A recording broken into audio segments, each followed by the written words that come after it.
debe conducirse una iglesia, una congregación, los miembros, en este caso los miembros, los pastores, como deberse. Entonces venimos viendo esta serie consecutiva y en este sentido, sacando ya del capítulo 5, terminando ya, vamos a estar abriendo ahí en capítulo 5, versos 22 al 25, la ética y la responsabilidad de la iglesia, parte 5.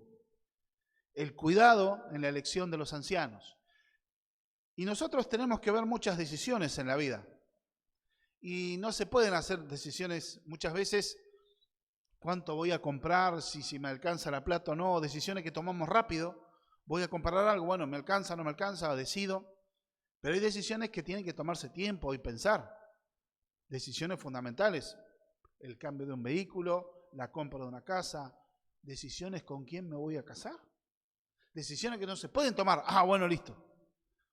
Como, bueno, el próximo tren, el próximo que se cruce, y lo agarro porque por ahí no me queda otra. No, un creyente y más un hijo de Dios debe tomarse decisiones. ¿Sabe que el cruce de los Andes, San Martín, José de San Martín, se instaló en Mendoza en el mes de septiembre de 1814? Y estuvo preparando durante más de 2 años para hacer el famoso cruce de los Andes, para encontrarse con el general O'Higgins y empezar la liberación de Chile y después en Perú. Pero ¿sabe cuándo fue? Él fue en septiembre de 1814 y terminaron cruzando allá por el mes de enero de 1817. O sea, no fue de un día para otro. Ah, bueno, listo, vamos a salir allá. No, tuvo que reunir provisiones, reclutar gente, entrenarlos, prepararlos, reunir toda la logística, la comida, provisiones, medicina. Tenía que hacer un viaje que no lo había hecho nadie. Entonces, ¿qué pasa? Son decisiones que se tuvo que tomar tiempo y así también la Escritura nos lleva. Y esto es algo que podemos aprender a no decidir apresuradamente. Una de las aplicaciones que vamos a ver el último, no decidir como cristianos, no podemos tomar decisiones basadas en las emociones o a veces basadas en las circunstancias. Tenemos que parar y tener sabiduría de Dios. No estoy diciendo, bueno, voy a comprar una leche, no hay tal marca, bueno, a ver, voy a orar al Señor, a ver si la segunda marca la puedo comprar. No estoy diciendo eso. Decisiones trascendentales, pero que surgen también de, esa es la teología que surge de lo que Dios nos va a hablar hoy a través de su palabra. Tenemos que ver el contexto, cómo vemos cómo Pablo está guiando a Timoteo, lo está comisionando, le está ordenando qué actitud, cómo tiene que enseñar, porque a través de Timoteo, acuérdense que las epístolas son documentos ocasionales, eran para determinadas ocasiones específicas, para guiar, para enseñar, para corregir, como dice Pablo a la iglesia de Corinto, bueno, todo lo demás lo vamos a corregir cuando vaya. Pero también vamos a ver este aspecto de que está guiando a su emisario, pero es decir, a través de Timoteo le está hablando a la iglesia. ¿Por qué? Porque estos documentos, estas cartas se tenían que leer públicamente. Era una misión personal, epístolas pastorales es para Timoteo, pero esta carta también se leía a toda la iglesia. Y de hecho estos son los documentos que fueron quedando y formaron parte del canon. ¿Por qué? Porque sabemos que fueron inspirados de parte del Espíritu Santo y forman parte del canon sagrado, pero no es porque a una iglesia se le ocurrió darle la autoridad. Es decir, bueno, nos juntamos 4 o 5 que somos los más poderosos y ahora vamos a decir, este libro sí a mí me gusta, así que este lo dejamos en el canon. No, no fue el proceso así, como falsamente por algunos se dice, no, por el concilio de Trento, no. El concilio de Nicea, no. Es algo que ya la iglesia fue usando a través de su historia y fueron entendiendo, la iglesia lo asimiló como documentos autoritativos, palabra de Dios. Entonces, vamos a entender que esta indicación es por eso queda, no es tan solo queda circunscrito, bueno, eso era para la iglesia de Éfeso cuando estaba Timoteo, ahora ya no, ahora bueno, ya estamos en Villa Gesell, siglo XXI, República Argentina, otra cosa Dios tiene que hacer. No, estos son documentos que Dios dejó como su palabra inspirada, autoritativa e inerrante. Pablo instruye cómo debe ser en esta sección, terminada la sección, cuál es el trato que los miembros de la iglesia deben tener hacia los pastores. ¿Cuál es el trato? Veíamos viendo en cuanto al sostenimiento, la honra, la obediencia, la sujeción, el sostenimiento económico, pero también estábamos viendo aspectos de cuidar a los pastores, recuerdo a rumores e inclusive, y tenía que reprender más duramente a aquellos que persistían en pecar. Pero también tenía que ver de guardarse de un montón de cosas, ¿no? Y hacer todo sin prejuicio ni parcialidad. Y aquí vemos en la palabra del Señor, una de las cosas es el cuidado de los nuevos. ¿Por qué? Porque va llevando a que Timoteo tenga sumo cuidado cuando tenía que restaurar la iglesia y restaurar el liderazgo, dado la responsabilidad que conlleva el actuar a la ligera y sin responsabilidad. Dice la palabra del Señor. Primera carta a Timoteo, capítulo 5, versos 22 al 25. No impongas con ligereza. Vamos a leer del versículo 17 para tener el contexto. Los ancianos que gobiernan bien sean tenidos por dignos de doble honor, mayormente los que trabajan en predicar y enseñar. Pues la Escritura dice, no pondrás bozal al buey que trilla, y digno es el obrero de su salario. Contra un anciano no admitas acusación, sino con 2 o 3 testigos. A los que persisten en pecar, repréndelos delante de todos, para que los demás también teman. Te encarezco delante de Dios y del Señor Jesucristo y de sus ángeles escogidos, que guardes estas cosas sin perjuicios, no haciendo nada con parcialidad. No impongas con ligereza las manos a ninguno, ni participe de sus pecados ajenos, consérvate puro. Ya no bebas agua, sino usa un poco de vino por causa de tu estómago y de tus frecuentes enfermedades. Los pecados de algunos hombres se hacen patentes antes que ellos vengan a juicio, mas a otros se les descubren después. Asimismo, se hacen manifiestas las buenas obras, y las que son de otra manera no pueden permanecer ocultas. Bien, hay cosas que en la Escritura están implícitas y otras están explícitas. ¿Qué es algo implícito que se puede leer? Está la idea general aunque no está escrito. Por ejemplo, la pluralidad de ancianos. Plural viene de una cosa singular, que es algo uno. Plural viene de un grupo, varios. El liderazgo sano en toda congregación, más cuando crece en número, es un liderazgo de pluralidad de ancianos o pluralidad de pastores. No es el diseño de Dios el gobierno del llanero solitario o del pastor superhumano gobernando todo, por sobre todo la visión piramidal. Esa no es la visión bíblica. Sáquesele la cabeza. El liderazgo bíblico es un liderazgo lineal. Los líderes, los pastores, ancianos, están al frente de la congregación, pero guiando la congregación, pero no mirando hacia arriba, sino hacia adelante. Son hermanos mayores en la fe, facultados y llamados por Dios para esa tarea. Entonces, vemos acá en el verso 22 el primer pensamiento, el primer encabezado, meditando bien el paso. Le puse yo, pensando bien. Porque termina hablando de, inclusive la disciplina de los ancianos, la conducta que debe tener la iglesia con los ancianos, y él tenía que hacer eso, y no hacer nada como con parcialidad, o sea, quedar para un lado o para el otro, según la cara, según el estatus que tenga ese hermano en la congregación, un anciano de muchos años, pero se está mandando más macana que un temporal, pero bueno, hay que dejarlo porque es un hombre mayor. No, le está errando, tiene que ser reprendido. Y la reprensión es más dura, inclusive, que los demás. ¿Por qué? Porque es una persona de autoridad en la iglesia. En vez de ser ejemplo, está haciendo lo contrario. La reprensión tiene que ser de esa manera. Pero también acá vemos, habla de no imponer las manos. O sea, algo que no se ve es la pluralidad. Y hay cosas que están explícitas, es la que están dichas y escritas. En ningún lado dice la membresía de la iglesia, pero sí somos miembros los unos de los otros. La membresía de la iglesia está en la escritura, está en la idea. Por eso hablamos y enseñamos de la importancia de ser miembro de una iglesia. No tan solo un visitante o un asistente, ser miembro de una iglesia. Participar es compromiso. Por supuesto, esta es la obra y la acción del Espíritu Santo y en personas regeneradas, nacidas de nuevo. Una de las cosas que debe verse, según el capítulo 22, el versículo 22, habla de no imponer las manos con ligereza. ¿Por qué? El Espíritu Santo ve, hay una gran necesidad, algo que es criterioso. Hay que elegir a los ancianos. No es algo nuevo, sino que la iglesia debe participar en eso. Esto no es tan solo decir, bueno, un día a mí se me cruza, voy a llamar a otro varón, decir, bueno, a partir de hoy él va a ser pastor. Y la iglesia, no, sí, porque si el pastor lo manda. No, la iglesia debe participar en la elección de un pastor. Porque va a ser una autoridad sobre sus vidas, alguien que va a ser responsable sobre tu alma. Entonces uno debe tener el criterio bíblico. Muchas veces puede pasar que de repente alguno puede tener un gusto personal, pero tampoco eso debe influir. Hay otros factores que vamos a estar viendo a las Escrituras.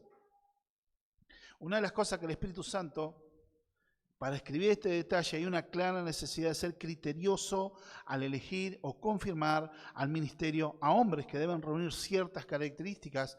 Esto es a saber, una de las cosas que hasta que Cristo venga, la iglesia va a necesitar líderes. Y con todo lo que usted pueda llegar a aprender a amarme o soportarme o aguantarme, en algún momento, hermano, mi vida se va a acabar. Y uno no puede esperar, lo lógico, lo normal, es que la iglesia ya vaya teniendo, digamos, pastores que puedan continuar la obra del Señor y continuar la visión de Dios, continuar predicando el Evangelio. No hay que esperar a que uno se muera, bueno, a ver qué hacemos. No, Dios está evitando eso. Cristo hizo a modo de elegir a sus apóstoles y después, como vamos a ver en el hecho histórico, los apóstoles elegían los ancianos y a su vez después, como vemos, ya los ancianos locales de cada iglesia ya elegían y levantaban a otros ancianos. ¿Para qué? Una de las cosas es continuar entregando el testimonio, entregar el legado a la generación que venga, hasta que Cristo venga. ¿Cuándo va a ser eso? Cuando ocurra. Puede ser en cualquier momento, dentro de 10 segundos o dentro de 20 años, no lo sé. No lo sabemos. Dios le ha placido ocultar esa información. Dice la Escritura que debemos estar preparados, pero hasta que Cristo venga, la iglesia debe continuar dando testimonio. Y debe pasar el testimonio. Cuando hablo de pasar el testimonio, tomo la frase de las carreras de atletismo, cuando se pasan el bastón, cuando se pasan ahí, bueno, eso se llama testimonio. Entonces van pasándose en las carreras de relevo. Y lo que estamos haciendo es eso, es una carrera de relevo.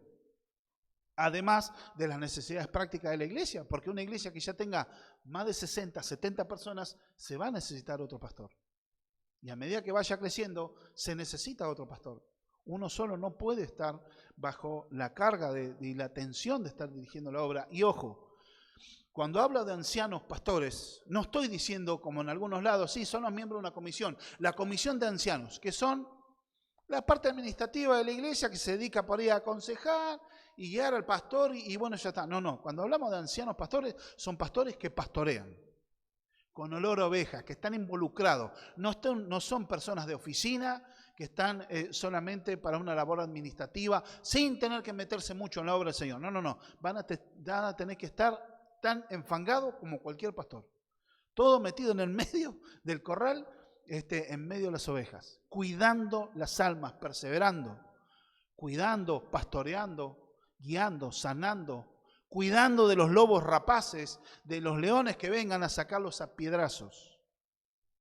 Entonces, el trabajo de la iglesia del Señor viene por lo siguiente: hasta que Cristo venga, Dios va a seguir llamando y apartando hombres para el ministerio del Señor, para el ministerio del ser ancianos o pastores. Hasta que Cristo venga, esto va a ocurrir. Y esto no es una cuestión de deseo de la iglesia. Se expresa en el deseo de ver, pero esto tiene que ver con un llamado de Dios, porque es Dios quien carga en los corazones y llama. Hechos capítulo 20, verso 28. Por tanto, dice el apóstol Pablo a los líderes de Éfeso, en una etapa anterior, no cuando está escribiendo a Timoteo, anterior, la última vez que lo vieron, él durante 3 años fue pastor en esa iglesia. Por tanto, mirad por vosotros y por todo el rebaño en que el Espíritu Santo os ha puesto por obispos para apacentar la iglesia del Señor, la cual él ganó con su propia sangre. ¿Quién puso a los obispos? El Espíritu Santo. ¿Sobre quién? ¿Sobre qué? La iglesia. El Espíritu Santo es quien ha llamado y comisiona a los que están en el trabajo de obispos, pastores, ancianos, en la misma oficina. Se puede tranquilamente cambiar la palabra, que es la misma función. El obispo es un sobreveedor. Es alguien que está mirando, como alguien que está parado en un lugar alto, en una colina y está mirando. Bueno, esa es la función de pastorear. Es el Espíritu Santo quien hace. Entonces la iglesia no debe verlo como una cuestión de elección, sino más bien como una cuestión de provisión de Dios. Dios provee pastores a su iglesia. Por eso los pastores, evangelistas, maestros, son hombres dones. Ya entendemos por las Escrituras que el rol de apóstoles y profetas ya ha cesado. Ya no son necesarios, cumplieron su rol de ser el fundamento de la iglesia. Y hoy en día tenemos que ver a la luz de las Escrituras, como dice Efesios 4:11, que Él en su momento, Cristo, ¿qué cosa? Constituyó apóstoles, profetas, evangelistas, pastores, maestros, para la edificación de la iglesia, para que la iglesia pueda hacer la obra del ministerio. Entendamos también que es una provisión de Dios. Pero una de las cosas que había un problema en Éfeso, lamentablemente, primeramente fue un trabajo de Satanás, pero también otras personas que en su negligencia, usados por el enemigo también, había desastres con el liderazgo en la iglesia, falsa doctrina, había problemas de división, acuérdense, había mujeres que querían usurpar roles ministeriales, ocupar el lugar de los varones, por eso Pablo tiene que dejar bien claro eso. Pero el problema, si bien inicialmente fue de Satanás, debemos ver a la luz de las Escrituras, que la iglesia había abandonado el liderazgo, había descuidado lo que es el área del liderazgo, entonces eso estaba ocasionando serios daños a la congregación. Por eso, Pablo guía a Timoteo para reordenar y dejar asentados los criterios según la palabra de Dios para elegir ancianos de la iglesia. No es decir, bueno, yo tengo ganas de ser pastor, yo quiero ser pastor, yo ahora me pongo. Como he llegado a escuchar de otros lados, que uno, por ejemplo, se paraba enfrente al espejo y se impuso las manos, listo, soy pastor. Y después salían y abren. Yo siento del Señor que tengo que ser pastor. No, hermano, no puedes ser pastor. Sí, me abro otra iglesia. ¿Qué es eso? Eso marca desobediencia, rebeldía, desorden. Y otro, y bueno, déjalo, si es Dios que está haciendo. No, Dios no está obrando de esa manera. Dios no hace eso. Dios es un Dios de orden. Por eso Pablo, guiado por el Espíritu Santo, deja los criterios. Inclusive lo mismo le dijo a Tito, porque ¿qué pasa? Timoteo tenía que ordenar algo que estaba en desorden. Y por ejemplo a Tito le dijo lo mismo, capítulo 1 de la carta a Tito, verso 5, dice lo siguiente: por esta causa te dejé en Creta, para que corrigiese lo deficiente y establecieses ancianos en cada ciudad, así como yo te mandé. O sea, te mandé, es una orden que Pablo le está dando a Tito. Y así lo mismo a Timoteo. Yo te estoy mandando esto, no es una sugerencia. Porque Pablo está velando por la iglesia y a la vez su emisario Timoteo, alguien que se crió a los pies del ministerio de Pablo, tenía el mismo sentir, pero tenía que guiarlo. Acuérdense que era un hombre que estaría en sus 40 años y tenía que confrontar a personas mayores en una cultura donde la juventud, vos callate la boca que no sabes nada, yo acá soy un hombre mayor y yo sé todas las cosas. Por eso él debía ganarse a través del testimonio, de su ejemplo, de su piedad, ganarse el respeto de los hermanos. Ese fue el consejo de Pablo. Pero esto, el ordenar las cosas, no debe hacerse a las apuradas. Por eso él dice, no imponga las manos con ligereza. No se puede tomar un pastor porque realmente vienen ahora 100 personas ahora y pasaremos a ser 120. Entonces, bueno, listo, venite fulano, mengano, ahora vas a ser pastor, ven acá, este pastor. ¿Por qué? Y no es la gente que hay, no es lo que sea. No. Estas decisiones no deben tomarse a las apuradas, ni de ser llevados, ¿por qué? Por la necesidad de cubrir un lugar de servicio en la iglesia. Porque eso es el pragmatismo. El pragmatismo ve, hay una necesidad, hay que hacer algo. Si esto resulta y junta gente, es Dios obrando. Eso es lo que imperó en la iglesia. Entonces la iglesia en un momento, con la buena intención, mucho al principio, cuando arrancaron empezaron a hacer estadísticas, empezaron a hacer censos. ¿Por qué en este lugar no crece tanto la iglesia? ¿Por qué acá sí? Vamos a empezar a utilizar métodos para ir al crecimiento y para hacer. De hecho fue con la buena intención, pero terminó derivando en desastre. porque se desenfocó la iglesia de la visión bíblica, enseñar la palabra, de confiar en la suficiencia de la palabra de Dios para edificar a la iglesia, y se empezó a hacer métodos. En el fondo, rascando en el fondo, era falta de confianza en la suficiencia de la palabra de Dios. En creer que el Espíritu Santo dejó, ¿qué elemento dejó? La predicación y la enseñanza, más nada. Pero ¿qué pasa? Lo cual trajo inconvenientes a esas congregaciones. ¿Por qué? Porque esto lleva tiempo. Es costoso, pero no estoy hablando de costoso del lado monetario. Estoy hablando de que lleva tiempo, cuesta tiempo. Es tomar momentos de discipulado, de aconsejar, es llevar a ver un candidato, prepararlo. No es lo mismo que hacer una hamburguesa. Esto no es lo mismo que hacer una comida rápida. Esto no es se llame ya, o como otro sistema que tremendo daño le hizo a la iglesia en su momento, el famoso G12. Tomando la autoridad de los 12 apóstoles, entonces cada uno tenía que tener sus 12, y esos 12, una vez que eran más, y a los otros 12. Una persona para liderar viene del mundo en delito y en pecado, se convierte según esta visión, a los 9 meses ya tiene que estar preparado para liderar. Mentira. Así después hubo grandes desastres, 9 meses, olvídate, es imposible. Es una cuestión de trabajar en el corazón de la persona, como miembros, de conocerse, llevarse tiempo. Es tener paciencia, formación, establecimiento de convicciones doctrinales y funcionamiento a través de esas convicciones doctrinales que surgen desde las Escrituras. Por ende, tiene que ser llevado a conocer las Escrituras. No se puede hacer a las tontas y a locas enseguida. Ay, nomás, porque hace falta, listo, hay que meterlo. No, mirá, hace falta más músico en la iglesia porque, bueno, está el teclado nomás y Josué a veces se cansa. No, va a meter cualquiera. Viene uno, mañana vos sabés tocar el instrumento. Sí, sé tocar la guitarra. Bueno, listo, vení. No. Hay que ver la persona cómo es. Si realmente es creyente y qué madurez tiene para tomar el compromiso de servir a Dios. No estamos hablando de salvación. Puede ser una persona salvada, pero por eso una persona, como dice la Escritura, no un neófito, no una nueva vida. Neófito viene como una plantita que recién está saliendo de la semilla. Un árbol recién plantado, joven. No podés ponerlo. Porque no va a tener la capacidad y el porte para soportar el peso y la responsabilidad de guiar a la iglesia del Señor. Es más, puede caerse en el envanecimiento, en la soberbia, en el orgullo, creérsela. Entonces esas cosas hay que trabajarlas antes. Realmente lo que hay que hacer es ir de acuerdo a los tiempos de Dios y a la forma de Dios.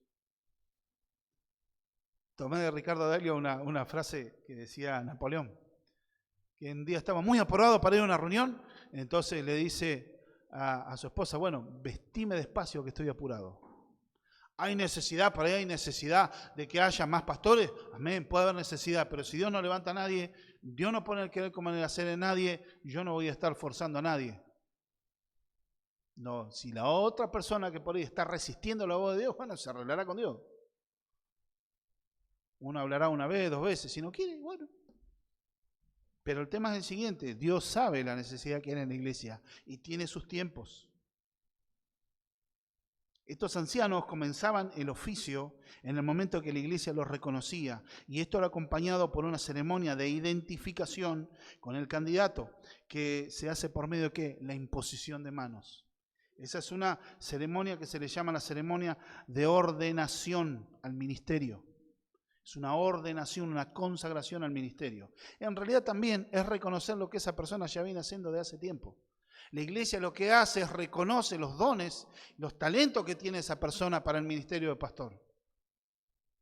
No es algo que se le ocurre hoy y mañana y ya está, no, la verdad que ni idea. No. Ya lo han escuchado predicar, ya lo ven cómo se relaciona con las personas, ya saben que es apto para enseñar, ya ven su carácter, su testimonio, cómo es su esposa, cómo son sus hijos si los tiene, saben cómo se cuida económicamente, cómo honra a Dios en su vida, cómo ama a la iglesia, cómo está dispuesto a ayudar siempre. Entonces, en definitiva, es responder a lo que ya venía haciendo.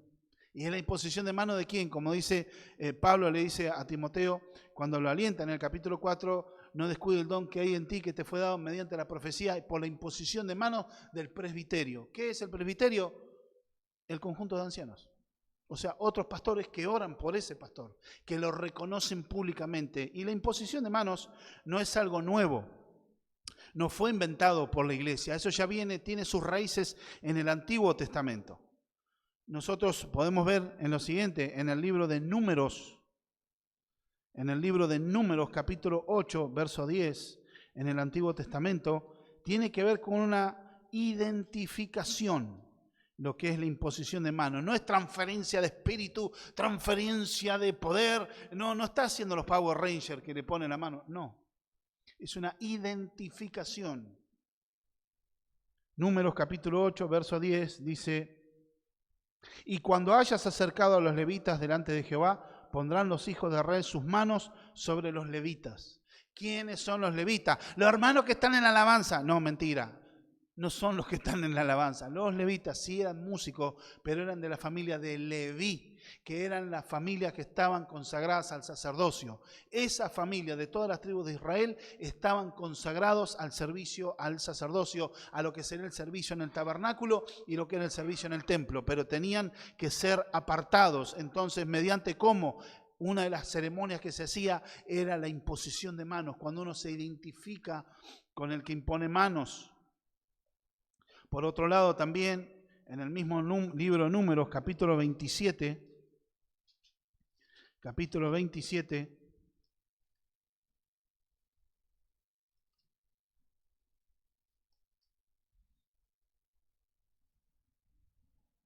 versos 18 al 20.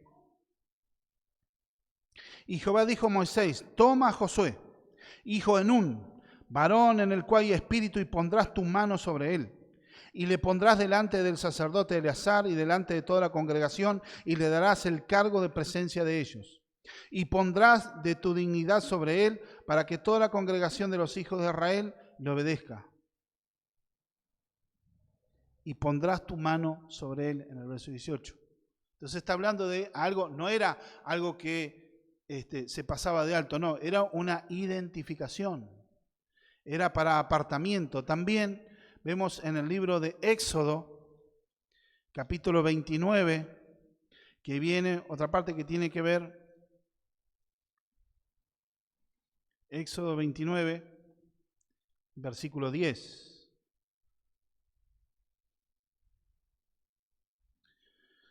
Después llevarás, tiene que ver esto con el becerro, con los sacrificios, que también tiene que ver eso. Éxodo 29, verso 10. Después llevarás el becerro delante del tabernáculo de reunión, y Aarón y sus hijos pondrán sus manos sobre la cabeza del becerro. Después era sacrificado, pero ¿qué era? Identificar a ese becerro. Se identificaba con el pecado. Por eso en una manera era era como que se traspasaba el pecado a ese becerro, se lo identificaba con ello. Entonces, ¿cuál es el tema? Vemos en los versículos, bueno, que también asimismo tomarás uno de los carneros, y Aarón y sus hijos pondrán sus manos sobre la cabeza del carnero, y matarás al carnero, y con su sangre rociarás sobre el altar del carnero. Entonces, ¿qué pasa?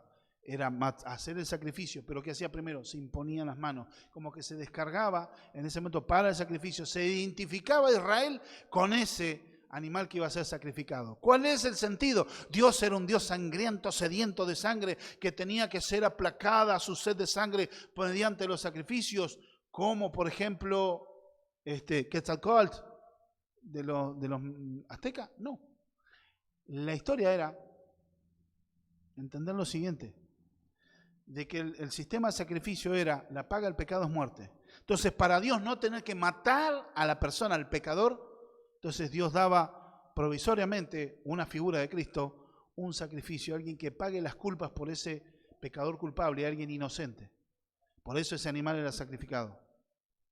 Entonces debemos ver a la luz de las Escrituras cómo era el sacrificio en aquella época. Aún el libro de Levítico, o Asuntos de los Levitas, capítulo 4, verso 15, no lo busque, lo voy a leer yo. Y los ancianos de la congregación pondrán sus manos sobre la cabeza del becerro delante de Jehová, y en presencia de Jehová degollarán al becerro. Esto es una identificación. Y en el Nuevo Testamento, de hecho también Josué, cuando fue apartado, también cómo es la obra de haber sido apartado, porque Moisés impuso sus manos sobre Josué. Él no tomó una responsabilidad de liderar a Israel porque Josué le pareció bien y tenía ganas, pilas. No. Dios le dijo a Moisés que tenía que ser Josué. Y respondiendo al llamado de Dios, es la confirmación del llamado de Dios la imposición de manos. En el Nuevo Testamento, Jesús también hacía lo mismo. En el Nuevo Testamento, en el Evangelio de Mateo, capítulo 19, verso 15, dice, y habiendo puesto sobre ellos las manos, se fue de allí.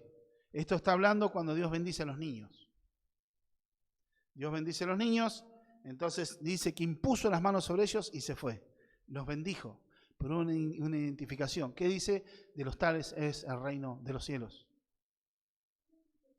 De hecho, en el capítulo 9 de Hechos, cuando Ananías fue a ver a Saulo de Tarso, que fue a ver lo que estaba ciego, el Señor le había dicho que vaya a un lugar que iba a estar Saulo y que orara por él e imponga las manos. Y en el capítulo 9 de Hechos, verso 17, en la conversión del Pablo, cuando está dando el testimonio, dice la Escritura, fue entonces Ananías y entró en la casa y poniendo sobre él las manos dijo, hermano Saulo, el Señor Jesús se te ha aparecido en el camino por donde venías. Me ha enviado para que reciba la vista y sea lleno del Espíritu Santo. Pero ¿qué dice? Poniendo sobre él las manos. Tiene que haber una identificación, es un proceso que había. Pero también, ¿por qué también? En una manera también no estaba reconociendo el llamado de Dios. Porque Ananías primero resistió al Señor, dijo, pero Señor, es Saulo el que asolaba a tu iglesia. Vos quédate tranquilo, Dios le dijo, vos quédate tranquilo, porque a este yo le voy a enseñar, lo voy a llevar delante de reyes, delante de poderosos, y le voy a enseñar cuánto es necesario padecer por causa de mi nombre.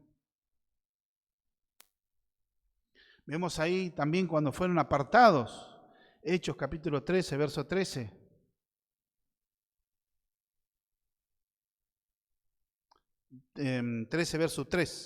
Verso 3, capítulo 13, verso 3. Entonces, habiendo ayunado y orado, les impusieron las manos y los despidieron. ¿A quién? A Bernabé y a Saulo, para salir a las misiones. ¿Por qué soy reiterativo? Porque debe quedar claro esto, que la imposición de manos es una cuestión que arranca desde el Antiguo Testamento como una figura. En el Nuevo Testamento se practicaba, era para determinadas cosas, no era así nada más, bueno, vení que te voy a poner las manos para esto, para aquello. La Biblia no habla tanto de eso. También vemos en las Escrituras cómo Pablo alienta a Timoteo y le dice, bueno, no descuide el don que hay en ti, que te fue dado mediante la imposición de las manos del presbiterio. John MacArthur dice respecto de esto, el imponer las manos sobre alguien, en este contexto, 1 Timoteo 5, era confirmar su idoneidad y aceptación para el ministerio público. Fin de la cita. Pero debemos tener en cuenta la sencillez de Dios para expresar su voluntad.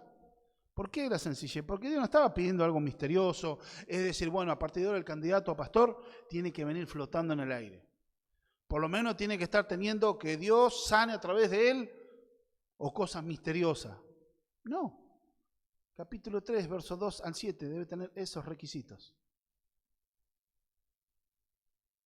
Pero es necesario que un obispo sea irreprensible, marido de una sola mujer, sobrio, prudente, decoroso, hospedador, apto para enseñar, no dado al vino, no pendenciero, no codicioso de ganancias deshonestas, sino amable, apacible, no avaro, que gobierne bien su casa, que tenga a sus hijos en sujeción con toda honestidad, pues el que no sabe gobernar su propia casa, ¿cómo cuidará de la iglesia de Dios? No un neófito que no sea que envaneciéndose caiga en condenación del diablo. También es necesario que tenga buen testimonio a los de afuera, para que no caiga en descrédito y en lazo del diablo. ¿Qué nos habla la Escritura? Al ver que no son cosas complicadas, son cosas fáciles de observar. No requería milagros ni nada místico. Tenía que verse con características en su carácter, en su moral y en su ética. No sea que sea un hombre de valores y de testimonio acorde a las Escrituras. Una vida en correspondencia con la palabra del Señor. Tiene que tener el fruto del Espíritu Santo manifestado. No tiene que ver con el carisma, con lo canchero es, cómo está con la gente. A ver, ¿esa persona vive en santidad? ¿Esa persona tiene amor de Dios? ¿Cómo expresa el fruto? Con amor, con gozo, con paciencia, con fe, con longanimidad. ¿Está expresando esas cualidades? Porque no es tan solo lo carismático, eso sería a veces una parte. Un factor principal, una dote intelectual, el don de Dios para enseñar. Es algo que un pastor lo define. Y hecho, las características que está mostrándose para un pastor son las características de cualquier cristiano maduro. Cualquier cristiano debe vivir de esa manera. Lo que lo diferencia al llamado al ministerio es, una de las cosas, es que es apto para enseñar y para predicar. Podés ser una persona que no sepa enseñar y predicar y no es ningún pecado, Dios no te dio ese don, pero sí debe conocer la palabra de Dios. Dios nos dejó una información suficiente para que podamos comprender esto y para que Timoteo sepa bien cómo seleccionar a los candidatos. Son hombres puestos por Dios para gobernar a la iglesia, apacentarla. Y la iglesia debe observar estos mismos detalles. Esto no debe hacerse ligera como para salir del paso. No debe hacerse a la ligera. No debe hacerse, sino que aún los mismos apóstoles, ellos mismos imponían manos y apartaban ancianos. Esto debe hacerse, o Timoteo debe hacerlo, y después nosotros continuar haciendo eso. Debe hacerse después de una profunda investigación. Tampoco es postergar eternamente la elección de un candidato, pero hay razones que deben primar antes que el apuro o la necesidad de ocupar un lugar en el ministerio. El hacerlo mal puede llevar a ser partícipes de pecados ajenos. Por eso no debe hacerse así nomás. Ahora, esto tiene que ser un inquisidor de la vida. No, ninguna persona te puede hasta gobernar la conciencia. Pero si hay preguntas y se observan el fruto, es la trayectoria de la vida. Cuando hablamos de fruto es el resultado. Es el tiempo, la trayectoria y la fe de esa persona. A ver, cómo esta persona que va a ser candidato a ser pastor o que está presentado para el oficio, el ministerio de anciano, a ver cómo se comporta, cómo habla. Cómo es su vida fuera de la iglesia, en su trabajo, en su testimonio, cómo administra su finanza. ¿Glorifica a Dios o no? Y también le está diciendo a él, no impongas con ligereza las manos a ninguno, ni participe en pecados ajenos. Punto, mantente puro. ¿Qué quiere decir este sentido? ¿Por qué mantenerse puro? Sí, habla de la santidad personal, perfecto, pero eso ya lo venimos sabiendo. En el tema mantenerse puro, porque es lo siguiente, sería como tener sumo cuidado. ¿Qué pasa? ¿Por qué tener cuidado? Porque al no elevar a la posición de liderazgo a quienes no están calificados y evitar así la participación de sus pecados. Y además, ¿cómo podría reprender o disciplinar si él mismo habría recomendado o reconocido para el ministerio a aquellos ancianos que están persistiendo en pecar? Si a que esto lo había haciendo también, ¿qué pasa? Una persona al ser negligente, a elevar al liderazgo a personas no calificadas, también es responsable por lo que haga mal esa persona. Ah, no, yo oré por él y bueno, le dimos un lugar y ya está. Después que se arregle, no. Sí, bien, es verdad. Hay pastores inclusive que presentaron buenas credenciales, arrancaron bien y bueno, después terminaron mal. Hay cosas que son de administración personal y mayordomía personal del ministerio. Puede salir mal en la obra, puede ser un trato de Dios, puede ser algo que haya hecho mal. No quiere decir que todos son responsables, pero el problema es cuando se hace a las apuradas, cuando se hace de una forma negligente. ¿Y cuál es el problema? El que lo puso también es responsable delante de Dios por esos pecados. Por eso, no estamos hablando de una persona impecable, pero sí debe ser irreprensible, que no tenga nada de que se le acuse, que no tenga nada, por eso debe ser irreprochable, no tiene que haber reproches con él. No estamos hablando de una persona, todos tenemos luchas con el pecado, todo ser humano, y vamos a terminar la lucha cuando estemos en la presencia de Dios en la eternidad.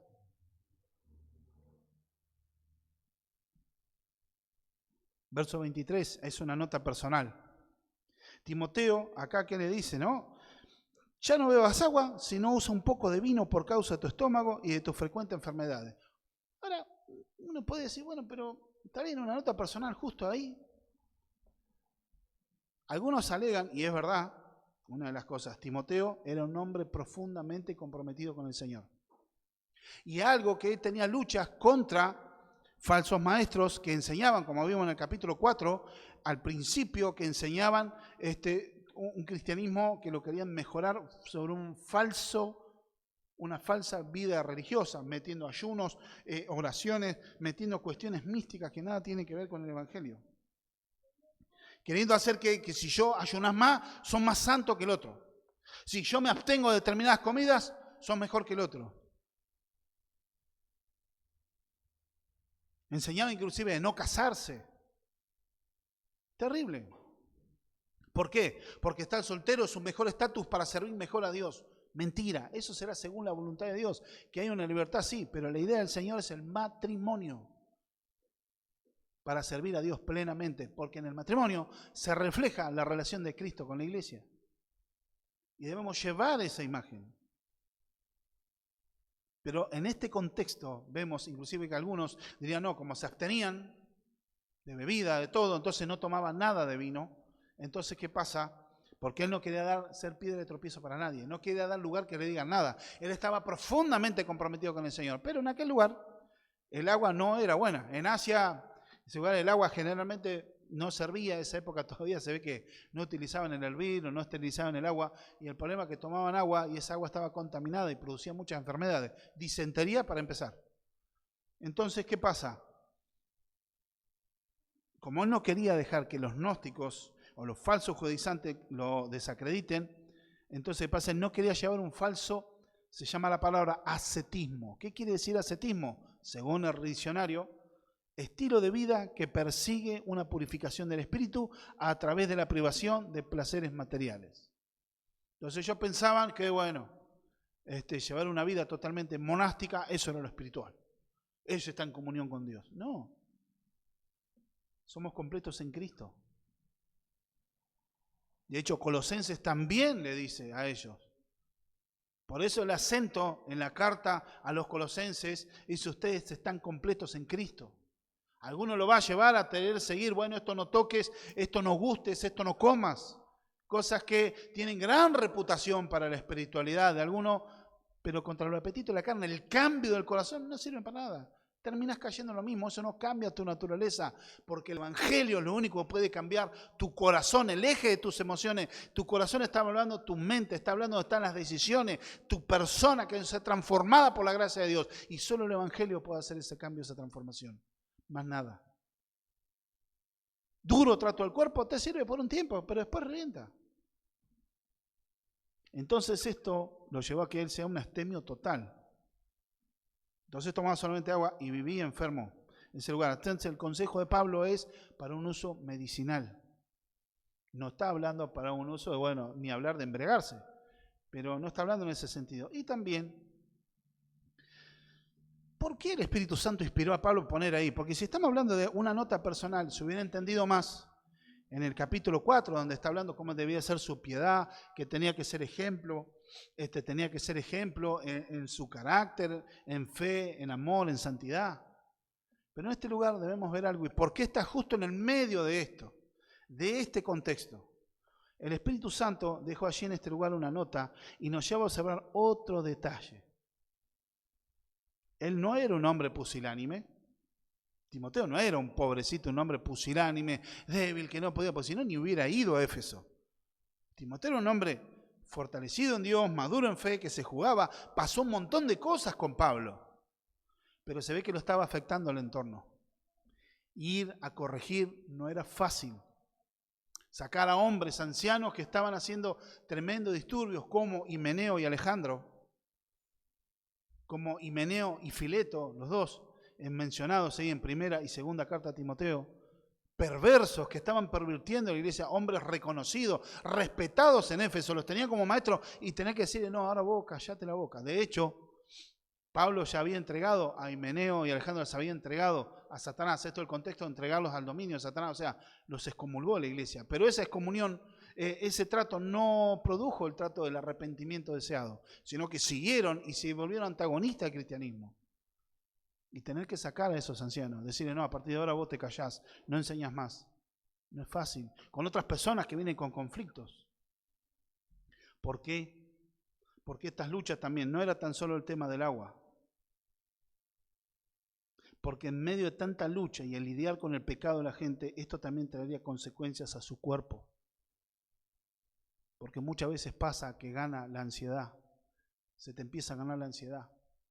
Físicamente afecta. El estar lidiando en resolución de conflictos. Hay conflictos que, gloria a Dios, se arreglan enseguida, otros no. Otros pretendían causar divisiones. Hay tiempo que en esa congregación como que iba caminando en un campo minado. Por el carácter de personas que estaban en liderazgo que no calificaban. Personas inmaduras que querían tener autoridad, voz y gobierno en la iglesia, pero no estaban calificados. Personas con conflicto de pecados. Pecados sexuales, pecados divisivos, iras, contiendas, enojos. Personas luchando con sus pecados personales, con su orgullo, con el dolor. Gente rota por el pecado, gente rota, llenos de temores, llenos de desánimos, deprimidos. Y tener que batallar con eso en un frente, y eso afecta al cuerpo. Afectó el cuerpo de Timoteo. Por eso el Espíritu Santo también, porque el contexto da. Si esto hubiera estado en otro lugar o no estuvieran hablando del tema, quedaría solo el tema medicinal y por el tema del agua. Pero acá está puesto en este lugar también, porque en lidiar, y muchas veces en la vida de los pastores ocurre eso. Era un carnal porque se llenó de ansiedad. Porque Dios dice, Dios guardará en completa paz a aquel cuyo pensamiento en ti persevera. Así que ese pastor es un carnal, no pensó en el Señor. Es fácil, hermano, hablar de ese lado. Pero muchas veces estás teniendo batallas y estás solo. Son batallas con el enemigo, en la iglesia, por amor. Muchas veces será fácil resolver, ¿sabe qué? 3, 4 gritos pelados y se terminó. Y si te gusta bien y si no, ahí tenés la puerta. Pero uno debe amar a la iglesia, verla como Cristo la ve. Por eso debe ejercer paciencia, amor, misericordia, corregir. Y por supuesto, cuando hay falsedad, mentira, engaño, división, como dice Pablo, le dice a Tito, con aquellos que son divisionistas, los que acarrean división, después de 1 o 2 amonestaciones, deséchalos. Por eso existe la excomunión, tomar decisiones. Pero gente ya conflictiva, pero todo eso afecta. Por eso también Pablo lo está alertando y alentando. Por eso te encarezco delante de Dios y del Señor Jesucristo y delante de sus ángeles escogidos. Lo está alentando, es casi poniéndole una palabra pesada. Muchas veces en el ministerio afectó en la ansiedad a él. La resolución de conflictos no es sencilla. Debía enfrentar hombres impíos, despiadados, opositores, que arrastraban a la gente con ellos también. Y todo ese paquete complicado afectó a Timoteo. Pero la gracia del Señor era con él, atendiendo, y este consejo sería una mejoría para él.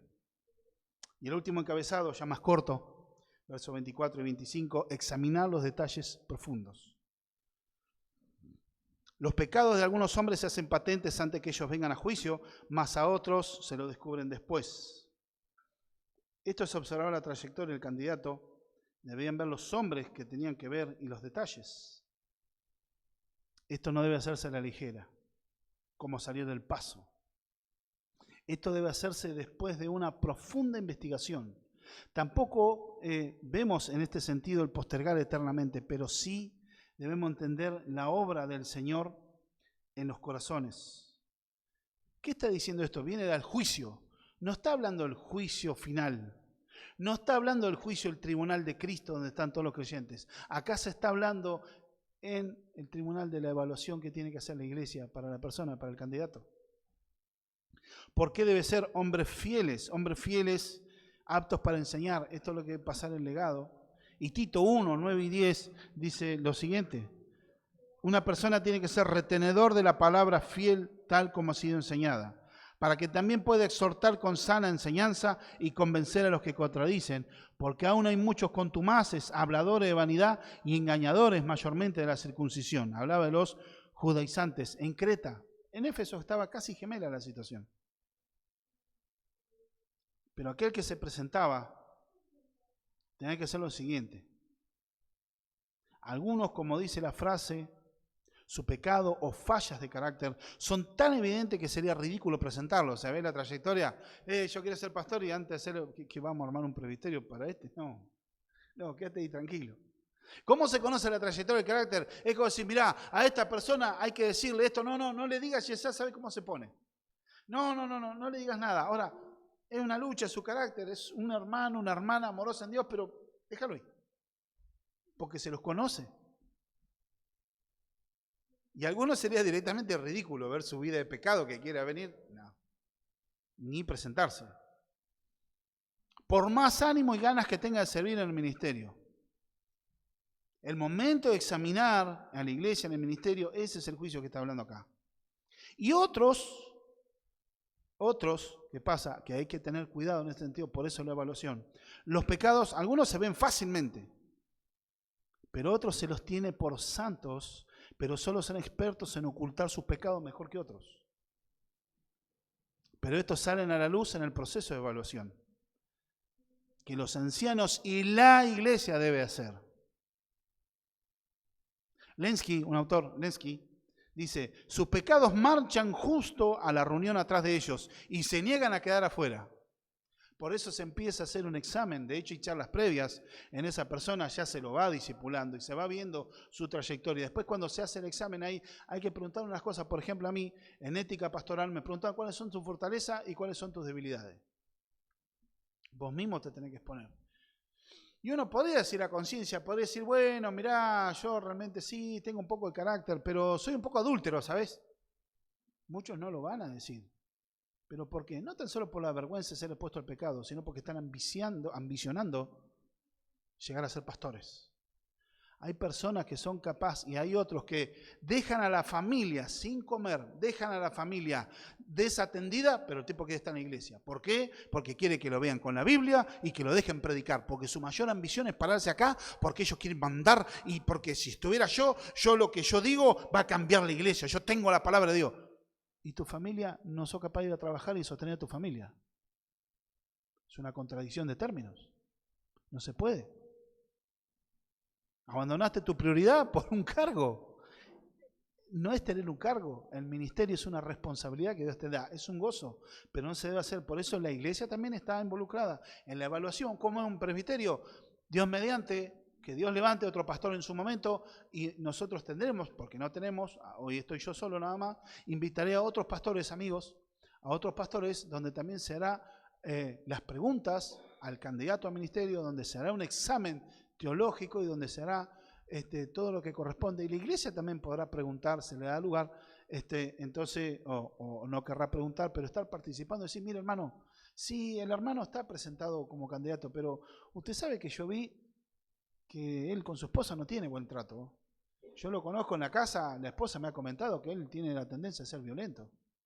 Le ha levantado la mano a la esposa en una ocasión y generalmente le grita mucho. Entonces esas cosas hay que verlas, saberlas, porque esas cosas se descubren mediante las charlas. No, usted sabe qué, hermano, es buenísimo el hermano, pero ¿sabe qué pasa? En el trabajo ha tenido varios problemas, pues se les quedan las cosas pegadas en la mano. Pero nunca te lo va a decir él. No, yo soy.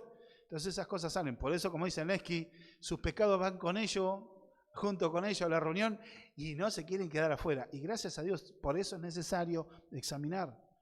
No ser el tribunal de la Santa Inquisición, no. Pero sí hay que inquirir, y preguntar, observar, porque después se da una responsabilidad. Si están descalificados, la iglesia es tan responsable como el pastor que lo presentó.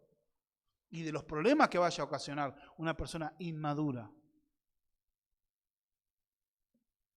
Y por otro lado, al revés, en espejo, digamos lo contrario, ¿no? El buen testimonio de las personas.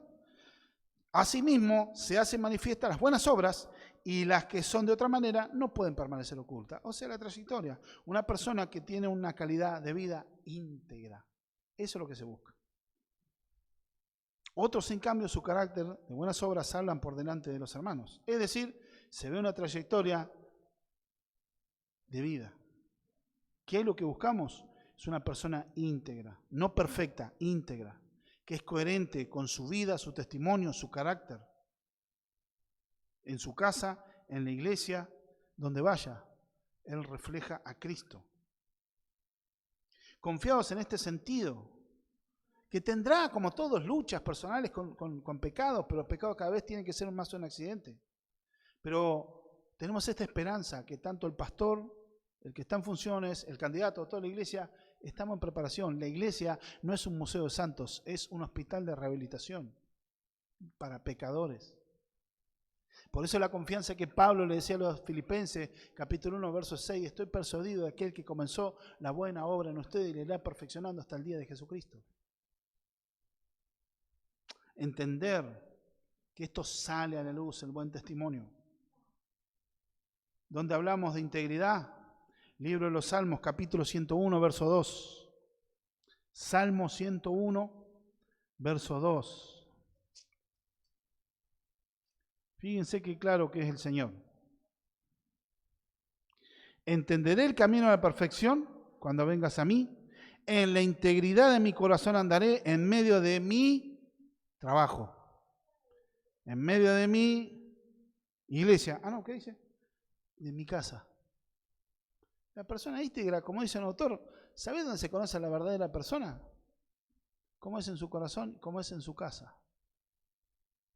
Ahí es como sos vos realmente.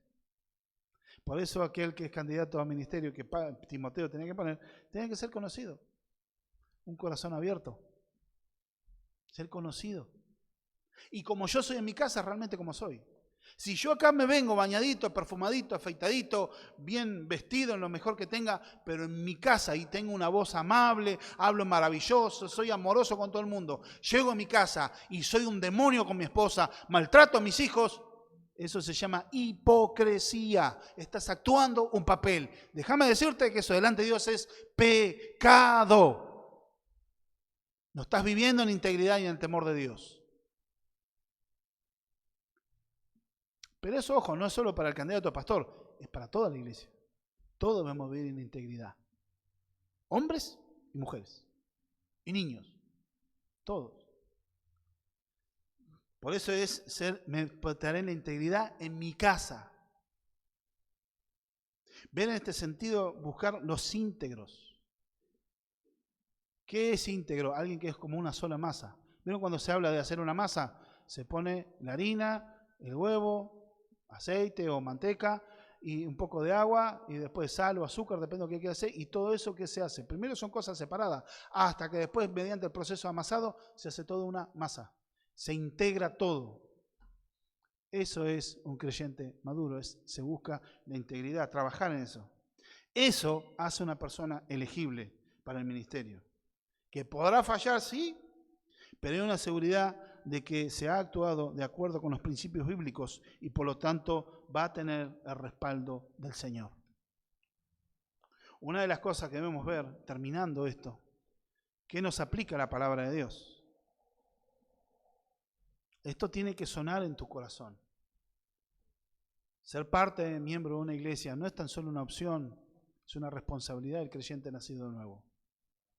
Es como decir, como muchos dicen, no, yo creo en Dios, pero no me congrego en ninguna iglesia, porque las iglesias son todos sinvergüenza. Los pastores siempre tenemos este mote, o somos estafadores o somos adúlteros. Siempre ya colgamos con esa fama, ¿no? Pero no todos son así. Es como le pasó a un pastor hablando con un ferretero, que hablaba la Biblia, que leía la Biblia, qué bueno, tal salmo y tal salmo. Pero la verdad que yo no veía ninguna iglesia. ¿Y por qué? Nada, pues tantas sinvergüenzas, son todos. Ah, mira vos, entonces vos que vos vendés acá es todo trucho. Esto es una porquería lo que venden. ¿Cómo me decís eso? Y bueno, si acá yo veo todas las herramientas, para mí son toda una porquería. No, fíjate esta marca. Ah, entonces vos tenés marcas que son de hobby, no para darle un uso pesado. Hay otras marcas que son malísimas, que lo tenés para cortar 2 clavos y ya está, y tener herramientas buenas. Sí, bueno, así las iglesias y pastores no somos todos iguales. Están gente perversa y gente que rendirá cuenta a Dios, pero después también hay hombres que se han esforzado y trabajado, dieron su vida por la obra del Señor. ¿Saben que muerte por infarto es una de las principales muertes de los pastores? Y muchos pastores mueren jóvenes por la carga de la obra. Esto no es ahora para decir, hermano, vamos a poner la música de violín triste para que todos lloren. No, porque el servicio de Dios en el pastorado es un gozo, es una bendición, pero hacerlo bien. Y por supuesto que viene la ola de crítica, la ola de habladuría, de crítica, de ensañamiento, los ataques satánicos. Por supuesto que viene, pero Dios es el que te defiende y te guarda. Pero es un gozo servir a Dios.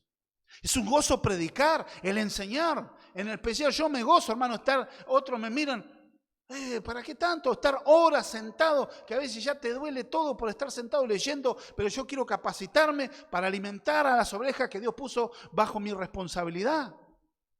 Y son horas que hay que estar estudiando y leyendo, y estoy ahí en los tumbos con los exámenes y voy aprobando. Acá voy teniendo todos 7, pero digamos, son muchas horas de lectura y mucha lectura, pero lo hago con amor y pasión para Dios, hermano. ¿Qué nos muestra esto? ¿Te das cuenta del papel de los miembros de la congregación y lo que esto implica? Decir yo creo en Dios, pero no creo en la iglesia, es como decir, dijo Sujel Michelén, es decir esto. Hermano Sujel, yo con vos no tengo ningún problema, yo quiero estar con vos, puedo ir a tu casa, almorzar y salimos juntos, ningún problema, pero la que no puedo ver es a tu esposa. Esa sí que no la soporto. Entonces, ¿qué pasa? Que dice Sujel, como cualquier marido, me aceptás a mí, no aceptás a mi esposa, entonces ahí sí ya vamos a tener un problema. Hablo a título personal. Vos me podés decir, no, pastor, usted todo lo ven, pero su esposa, ahí sí ya va a tener un problema conmigo. Esto es lo mismo. La esposa puede tener defectos, como el esposo en este sentido. Hablando de Cristo, él no tiene defectos, pero la iglesia fue comprada con la sangre de Cristo. Es la novia del Cordero. Es la esposa del Cordero. Son santos llamados a santificación. Así que, hermanos, tengamos en este sentido, ser miembro de la iglesia es una consecuencia de haber sido salvado. No se puede hacer el desentendido en las decisiones de la congregación, el miembro. Porque también una de las cosas, en las decisiones de la congregación, uno no se puede hacer el desentendido.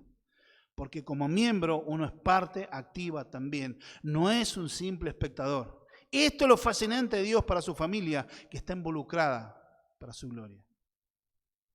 Otra aplicación. Debemos orar que Dios levante hombres idóneos para el ministerio, líderes íntegros, comprometidos que tengan luz y temor de Dios antes que a los hombres a la hora de elegir a pastores.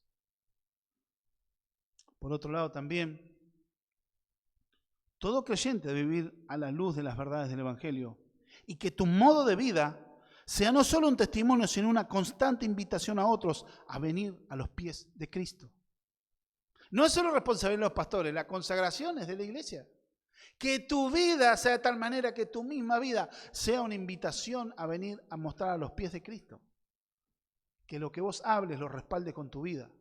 No es decir, como algunos se refugian para no decir nada que son cristianos, bueno, que el testimonio, porque como dijo San Francisco de Asís, habla tan fuerte que si es necesario habla, cosa que predica el ejemplo. No, la Biblia dice que proclames, que prediques el Evangelio a tiempo y fuera de tiempo, y en base a eso tu vida que respalde eso.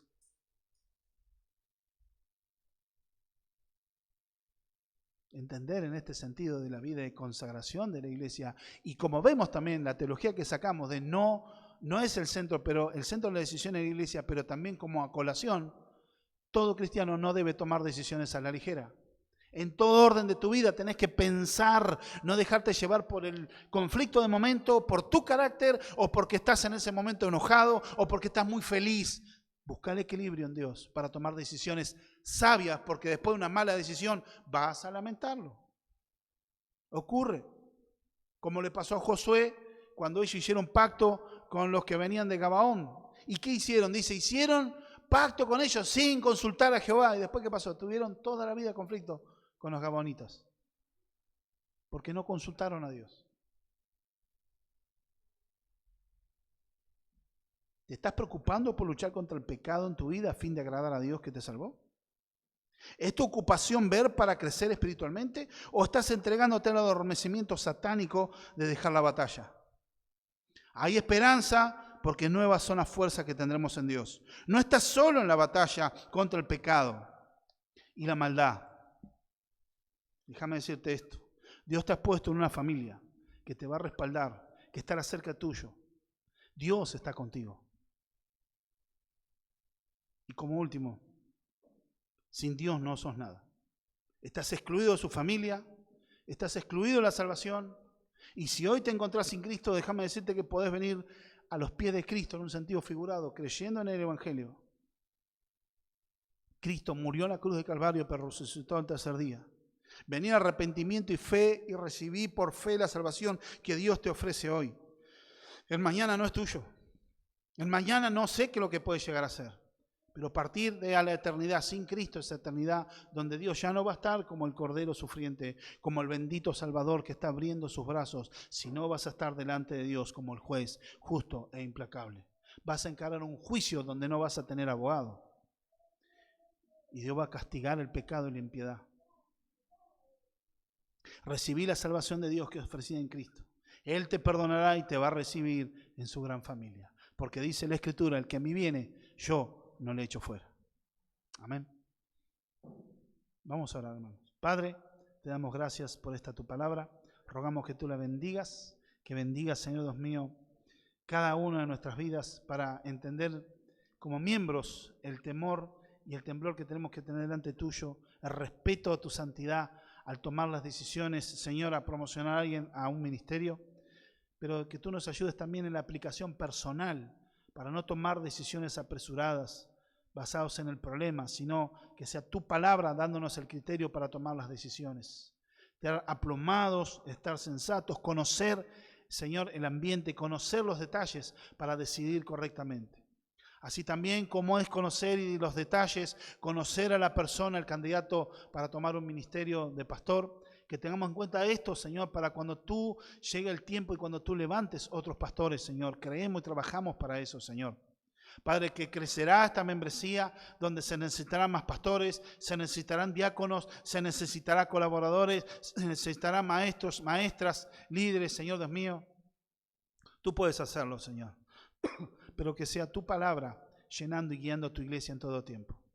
En el poderoso nombre de Jesús te damos gracias. Bendecí, Señor, a mis hermanos, que puedan tener una semana bendecida, Señor. En el nombre santo de Jesús. Amén y amén.